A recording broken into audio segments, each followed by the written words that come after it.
The gentlelady from North Carolina, whose portrait hangs behind us. Oh, I forgot about that. Well, we didn't. And we're glad it hangs there, and I recognize her for her testimony, Ms. Foxx. Thank you, Mr. Chairman. I appreciate that very much. And I want to thank the witnesses for being here today. Dr. Beach, in your testimony, you explained that cutting federal regulations could be as good or better than making tax cuts permanent. And we've actually heard this from business and industry. Yeah. Cutting taxes is extremely important for unleashing the American worker, but why do federal regulations have such an outsized impact on economic growth? And what sort of benefit would workers experience if both tax cuts and regulatory reform are made? Well, the answer to that is that in the last 15 years, regulations have just grown tremendously. All the data shows a massive increase. These regulations are primarily in the financial sector. They're in areas affecting investment, in manufacturing, and in transportation. And they're not necessarily in the safety and health areas. They're in the compliance of this and that and so forth and so on. These all need to be reviewed. So when you reduce the regulatory burden, when it's that high, the effect is very large. Now, why is it larger than making the Tax Cuts and Jobs Act permanent?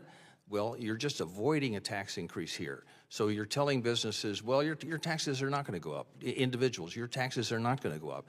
And you may want to do a few things, overtime and, tax for tips and that sort of thing. That may be possible. But right now, the opportunity is on the regulatory side in terms of growth. Thank you very much. In your capacity at the Bureau of Labor Statistics, were you able to determine why the growth of public service sector jobs accounts for such a large portion of the current job growth? We saw a lot of increase in state and local education, in state higher education during the period 2021, 2022. There was growth in the federal workforce. There's no question about that. Even though it was, as my colleague says, a 2% of all payroll employment, that's still a pretty good percentage. So a lot of the growth is happening at the state and local level in the education area. That's what apparently was going on at that time. And it's tied, of course, to federal programs which had the intended effect of increasing employment in those sectors. Thank you very much.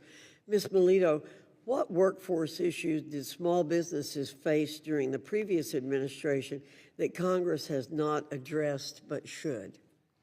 Thank you for that question, Representative Foxx.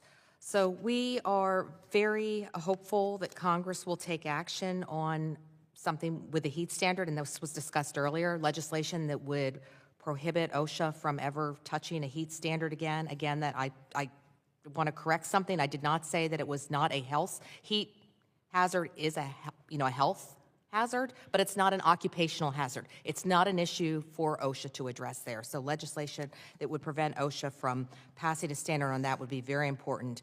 And certainty, too, with withdrawing the Biden administration rules on overtime, the joint employer standard, which a court stopped there, but the independent contractor rule is still out there hanging in the courts around there, and we would like to see those wiped out too. So those are some areas where our members are looking for relief. And we have sent a letter, as of just yesterday actually, over to the White House asking for relief in these areas. Well, I'm going to ask you a second question, but you may have answered some of this before I got here, but I'll ask you to follow up in writing.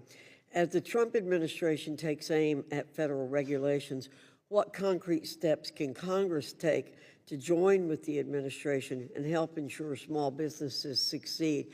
But I'm not going to ask you to answer that now. We'll submit that to you formally and ask for a response. Ms. Mayetta, how would worker upskilling and education improve in your industry with a lighter federal regulatory burden? You know, Congresswoman, thank you for that question. It is so hard today to own and operate and run a small business in this country.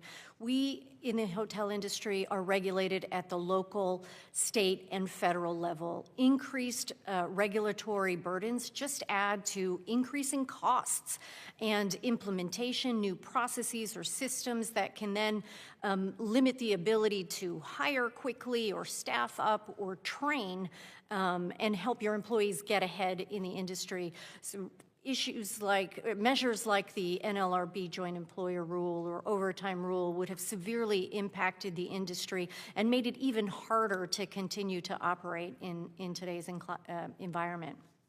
Thank you, Mr. Chairman. I yield back. I thank the gentlelady, and now I get to another member of the Great Lakes Caucus who knows the beauty of fresh water without sharks